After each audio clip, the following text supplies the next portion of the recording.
I'm for your mama, Tia Mama Quabe Brasso, so Mammy Amado Bison, Sama, Yababa, no, and no pay, ye bana, ye de, e babe some more, and some no a dosopa, not naposo, and ye. Or penny be a wabene, oh, in crossing, and ya papa, Mumu, dear futu, echo, Edia Magana Madisha say, 1 year pre assembly minor will be your Ben Agnes obey MPP, and the ND system no, addition and Twaba, and fa Intiano. Vice President Dr. Alhaji Mahmoud Bawumia and ya tuja so my Ghana and a Czech Republic minor ya bekoswania to kese na yinkita honi ya yonko fano ya shemu ekena also for Ghana ya wane ni wonsen some ya tuja se and yama pino na bandi ya du agu akwam se be ne nkane no ebetime giregyina so na aboa ama ye dada dwumadie etimi akonkane abusafo wei ene afoforo pino a ene ya kekese ne se kase ba bia wo bia no anopa ye ba na ye de ababe somo yenye brena finsam no yenkomo nkasa emfa emamo yede mo hyase e de afri eye yinkrase ene ya papa mamu hu nsensem mama no tuasa abato komesa ne mpedemfo e de sisi ababe tudwa enche bia December bosu ye kwako rem no ne ye kwako to ba kwako ye assemblyman fo ene ye unit committee fo a ombeboa mo yinkrase ene ya papa mamu hu nsensem tumpone na sa abato no a eba so no e won no tuasa enya amanyosam enya MPP na enya ndi system ene nam so mo pani bi a wabini ye pa ewo eye nkrase amamu mu e de afutu ma Ghana ma de hyese obi a wo pa assemblyman ni bie obi a wo pa unit committee de bre ya oben ho MPP ni ndi system no ade hye entoba emfa entia no opani Isaka Amonkote ene busia wo de se futu wi e ma Ghana ma de hye you know they are here ni posters now here being na ordinary pasa no kwa se ni kana here kotraba ni tutia no ko de ka catch no say amanyese ni so o to chire now yes anyama na ni se wo ni paponi ni wo kwa nti mbeboa assembly member no ye ko bia obetini apot some persons wo amanipa no omo ahe han wo nuisance bi se bi koso wo mpetemu ho kati puya party sorry no maybe ye the application wo nyama bi no remember who find say utimi ni akati for snap ni kasa ni we higher wo ha yen hwe hu ni ndi hutuma dan mpetemu ha di bi anko for ha ni ade omo pa remember only police that na ni hwe kwa ya for the light be bo ana ebere neighborhood watch committee so far I have to ha planning for no ma hwe anything na ye pa assembly member ni da ho ka obetumi di self man ati mumu any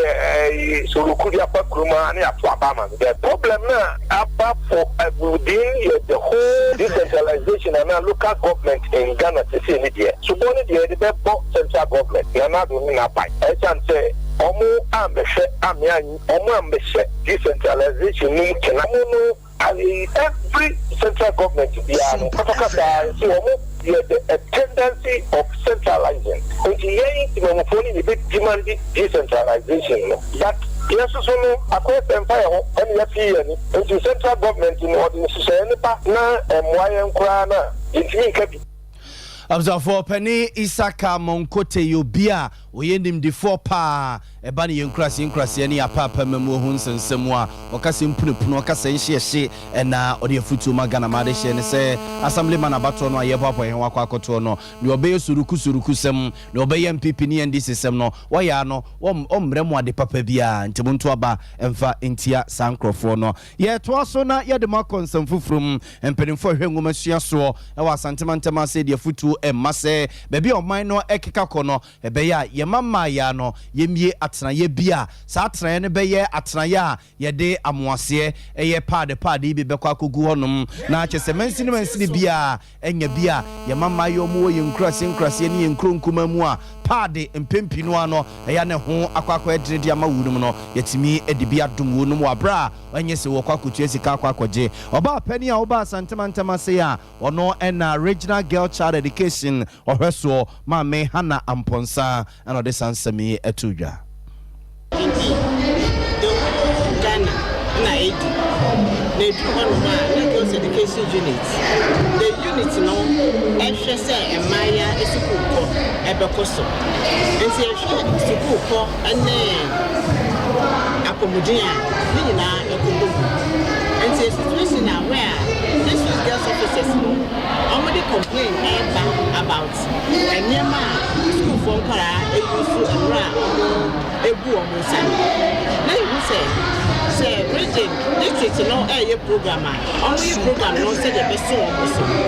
but say regional level there the program there provide the whole region. Abjan for no chere enama me Lydia Usuwan Saso no oko atenaya e hwe me yapom de ne ho nsensemu a eho enodi ne dwuma wono so ede kakra esoso anase yenkete se mebu eni se obi abehwe no so titiri se we do menstrual period na obebon modern say ani ya obegare yenu in a day. Now breakfast you have to be changing your pads as frequent as possible. Obo had afford national action and your papa if say blood say see what create a very good room for infection which we want to prevent. It is a for-your person. Yeah, a man. As you said, be an menstrual cycle visiting. A bit bleedy baby, a bit there a bit there shook it to I told you now, would the bar and a bachelor of Brando do a say, and fun that. But more this all best sound if you say, I was most white to miss the and about a moment to me and Abjan for no chere na nana so siwa wotoso miensa kontigine a owo dompem ye wo takwanhwe yema baton peso ya so wono susu dwumadi wo to nsa de frɛ no ma wono susu afutu a ene nkyekira wo de ma ye ni bi kontigine wo dompem pepesa as takwanhwe ye municipality bona dompem pepesa western region Messiah Girls Education Officer, that was the Prime Municipal.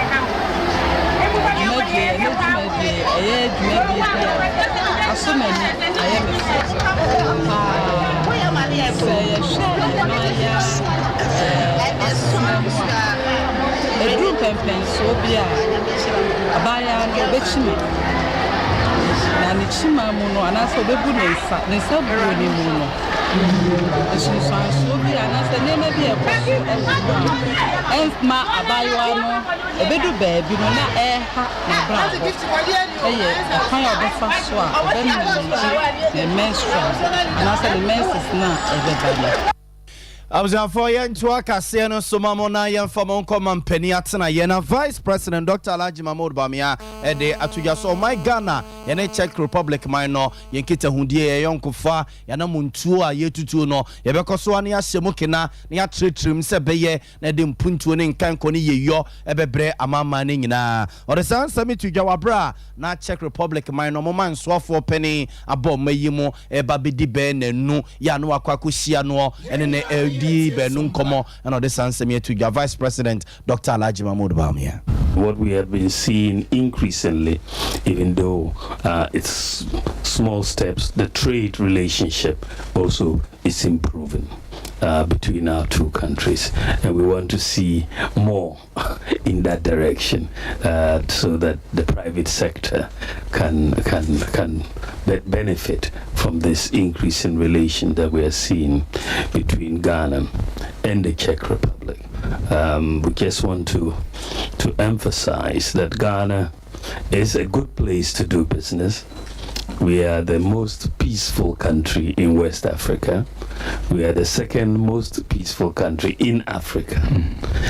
And so it's very, very important for anybody interested in Africa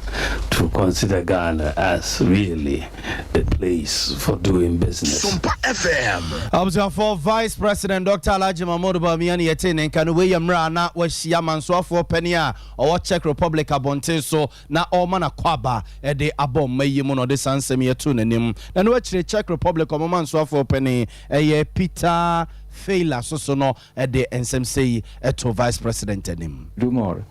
And I'm accompanied by a trade delegation, very strong trade delegation. There are companies from different fields like agriculture, healthcare, security and defense. I took a part at Ghana-Czech Business Forum, and I think there are really new possibilities for cooperation, not only in business but also the political level. Last year visited your country my first deputy, Minister of Interior Vít Rakušan, and it shows also that we start new chapter in.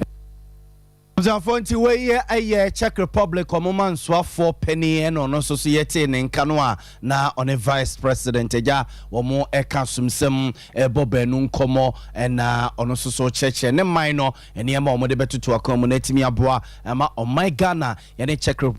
Republic minor ya yonko fani nkitahudie etu empone ye to so swafo a ohwe Ghana ya won de ho nsensem ya ono akrona asaso ye mrasebe gani a o mrasebe gefie ma de hye woman hye South Abatom Pesia so Dr. Matthew Poku Prempedi atuga se abadi sisi epi na gu akom eno nti na amada bia yenkania ejirejina so no a emo na nimpo na mpese bunu pa na akwa kodum no wo se saade wei ene nam so ama omeya ba bedu bebia yejina sesi emre bi etwemu na nkadum so ese ya manfo nyuma egu ya manfo nyuma ne adede no aba wei e baye mampeni na na rodan kwa kufu ado aban wasi nkete se kwa bia so de also ye bia no obeye emfa woni eka wo ho no mo ne adede no obeye amaye nkania ejina so we mra na osofo a ohwe Ghana won ne ho nsensem so ene ensemtwefo ebo eyetu mai kakra scattered around, right? So if one thermal plant goes on, the other liquid fuel thermal plants would also be firing. But now we link all these plants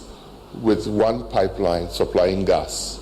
It's not like the cylinders in our house. So it goes through the tubes that goes around. So once you have a major cut at one end, the devastation is horrendous. And we don't have enough gas for our generation as we speak. We don't have enough gas. Because we are so much dependent upon somebody providing you the gas, and the gas wants you to pay, we are the beck and call of the West Africa gas pipeline. If you don't give them their money on time, they cut you. Or they restrict your ability to even put your own gas through the system. So as we speak, this is a major challenge for us that from the West, we have gas there we cannot put in because West Africa Gas Power System Pipeline Company is not allowing us, it's restricting us. Abzanfonti we am rasbe dwani o wom rasbe gefie ma de hye woman hye South Abatom Pesia so no akro no a esaso yo soafo a ohwe Ghana won ne ho nsensem Dr. Matthew Poku Prempe na yete ne nken yento aso na emrasbe dwani a o wom rasbe gefie ma de hye wa Saint North Abatom Pesia so yera James Jechi Kwesin mama no tua nasem a ebia court wa ene ewudi a semfiri court wa na busuafo ababeto gwa se enra setena court koye no yera James Jechi Kwesin anko court wo no mo ema enam so ema otimuafo wotena asem no so no ne bu afu pa se we anyamre dikan a wo mo atena owura na asem no so a wa ma court wa wan be se bibi so no amfa nkire court se bi asomasi ana so obentinti ena amamantimi ama court se ja wo mo tete court wo no na lawyer fo tutu America call yom de court no nim se yera James Jechi Kwesin a wantimi ama court no nya bo apayo ne mum oyare ema ne yare animu ayedene mamperimfo ama no so edene ko Canada bonten so a omo ekwa doctor for ekwa kohwe no entinye se bia bo apoyenti na amana ntimi ama court no mo na so ne nyina mu no otimofo wotena asem no so ne bo anyo so se mpo no putuprum na yade ne che no na mode na ekwa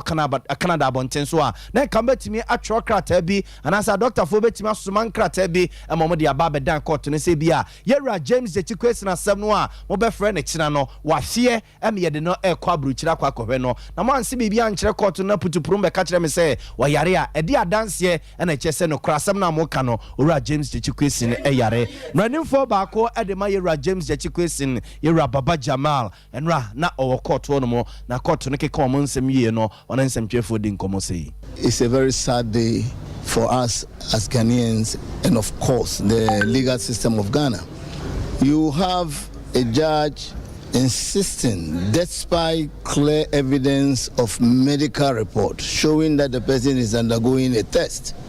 medical test, And then the judge insists that despite that, I would disregard that and insist that you go ahead with the case without him. Even though we went ahead because we didn't want to disrespect the court. But the unfairness to insist on such an important case. We are doing cross-examination, and you said that you accept the process today, go ahead. And that is the side of it, especially when there is evidence. Frontiera Baba Jamal na yetene nka nemranimfo a womo eko ediama yera James Jechikwese no oka ho bi eno o chese yare hosem so mo de nkrata omo de sefata bi akwakoto judge anim na nso judge ye tintintirintisem eye ewo asen central branch dwani na sem no ho no se ha adwene pa na obo ni nkro wie ye no yera Alfred Tuan ye bo asoso no aban lawyer pani abedi ekire di bre no wonde kuta no wonde kogina mo de ma ban enra ono so ekyerensem sei e de kyerensem for the see your court. They knew about the hearing, and that's the reason why they're even in court today. They also encouraged said that the last time that we came and we met the judge in chambers, they said he was undergoing a medical test. It's different from saying that he was undergoing a medical something relating to his health. Medical test. We agreed. We took an adjournment. We've been in court today, and what's the story? That he's now, I'll not say seriously, but he's sick. But we are not told. There's no evidence to that effect. The court then said we have to go on with the matter because our witness had been in the box since July 2022. 1 year, 5 months, or 4 months. One witness in the witness box for 1 year, 4 months. And we think that we should so countenance such a practice. No. If they won't take it up on appeal, as we said, maybe they think that we are ready for them. As I said, we come to court. Abzanfonti wey a lawyer Alfred Tuan ye boa aban lawyer penny abedi ekire na yetene nka no na nra okogina mu edema aban ekobo nkuru kokon de ma aban na okire se odansini ba ko pejira court be afe ene ekire na se settle ya mo pese sa de ne koso a na atentene ne no a ya na yesi ye pe wo man no na ye perise ni nti office ne kwan so ano no se judge ne be ne se o ma eyira James Chikwesi me ma asem no emetwentwen so emetwetwetwe na asibi ani onde obeto akoso na wadi asem no yeto aso na osofo a ohwe ene amansa di nkomo ema Ghana ba yera kojo ponkroma emrasebe gani obo emrasebe gefi ma desia ewo fonsa yire bia baton pesu aso di atugya se na tena ye no eye ni obetimi bia se beye na ebra ye bro nsentwefo wo mayimo nsentwefo a ye de omo efa yakayaka de kwan so no sa de ne etu betwa na ye gyaye he wona ase wo tumi se dey wona ase wo de se dey a so obabru obi a enye nsentweni se ne wiase enyina agiatum ene wiase nhyehyeye esi ekono nsentweni die woni ho kwan se wodo onsa eka no na so kojo ponkroba kire se emfa on ntutua na tran ne di gu akwamu no enye nyade amanfo epeti mpode mpese wo mo ede aye adwuma ona bokojo oponkroma. Mr. Speaker, under the function of accountability, the mechanism has not been very successful, I regret to say. The need to hold the investigative, prosecutorial, and judicial agencies accountable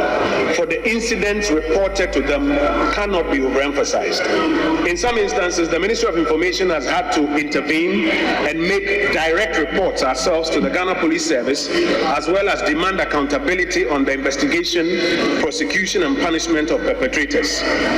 Holding the judiciary and prosecution accountable on a sustained basis must be the norm. In conclusion, Mr. Speaker, permit me to make 3 requests which will help for greater success in operating this mechanism. Number 1, it will be helpful for Parliament to assist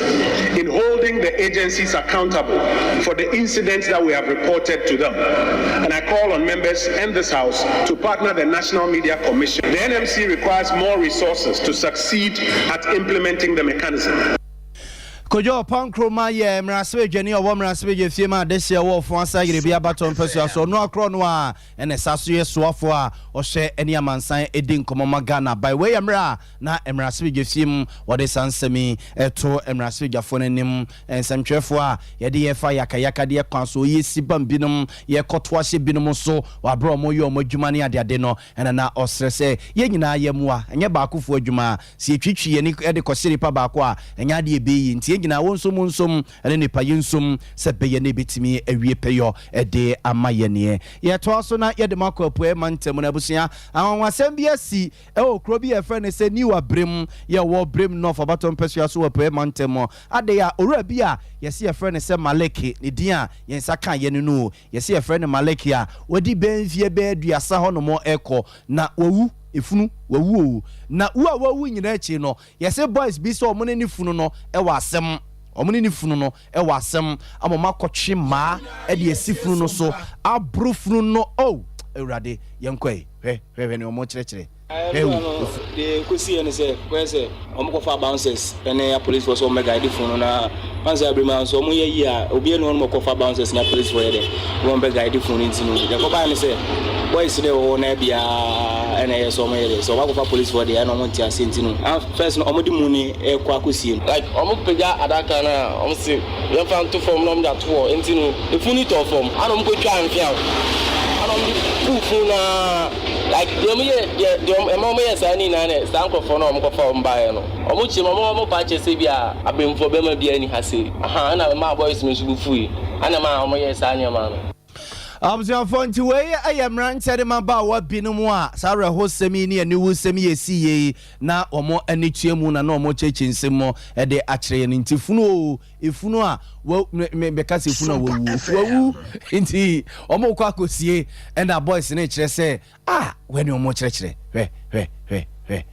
na abusuafo ni bisoso ene ye edi nkoma abusua no a womo edehye ne owura na wawuo no a womo ekwa akosie no a boys ni bi kire se omne ne wasem ene nti omne ni bewie omo akotwe nsia ene abade ababesi funu no so esi bam no abusuafo no so cheche nsem se kakra de kire ye ye si ene se emre omo kofa fun ne bae no omo ye boys no ne town for ne omo adwen se enko driver ne so de ko emusie street ba boys ne se de bi omo mpene omo famesi wo no mo chance nti ekoye mente me wase ntokwa bi ko fa nua ebegu kwam anka ya dane ntokwa gidigidi ena ya komenda odomfo ebedom ye ena obekre kwam ena omo de fon ne kosi bedwam amom ko he na omo ye bibiere na omo ne kwamu se ho no mo no na tese de manche ne ye ne de omo anya na me num ne kure ne me ka so omo ya de pa de na meboa because obi enim da obewu ene de ebeto no na de ekoso we musie wo ne se nipa ye kuduru ho na ensam keka se abranche no ambo ne bere yi wa ye niam bebere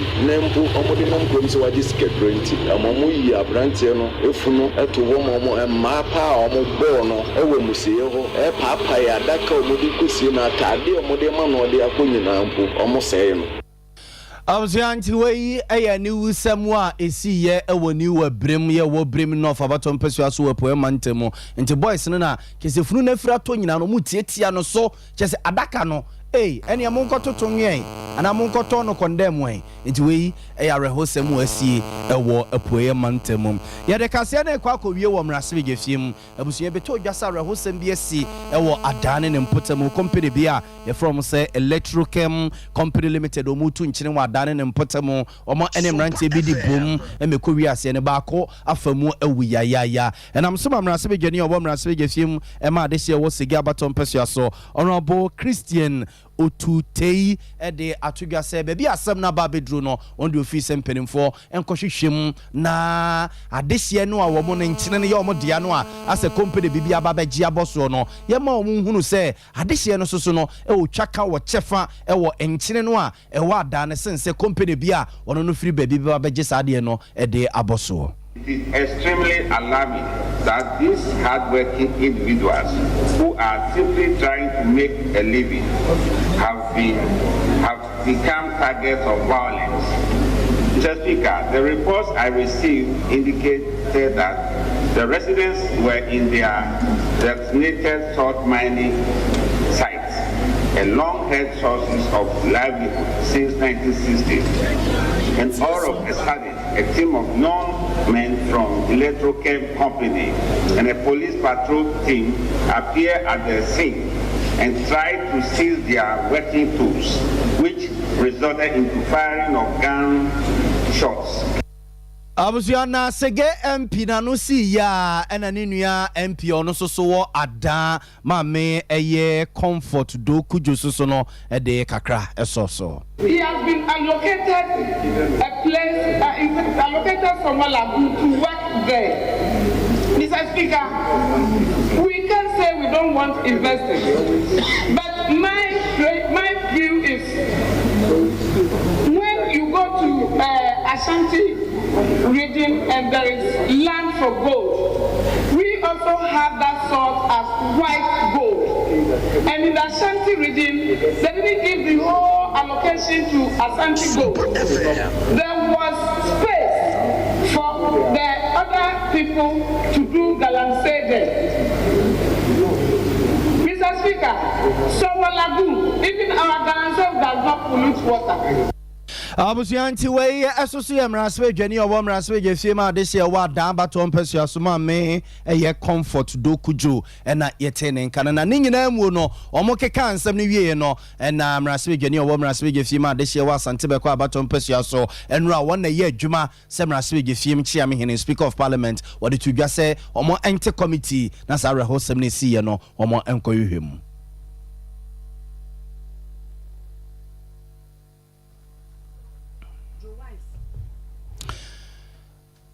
Abzafo nanki ehwesi ebenya honorable Joe Sewusu eneno ede amamo efa eye committee a ewoso motie ede ehwehwe nsem ne mu yenyina wesu na anopai ensem no yemfa insini sorry ma ade ache bia adwumadie emetwa so medende ya abo amale bia boga kosia somua ene chinchin fidie ndem ame anopai yesemfo pani ene yewra asante yeboa Benedict anopai yamamo ache.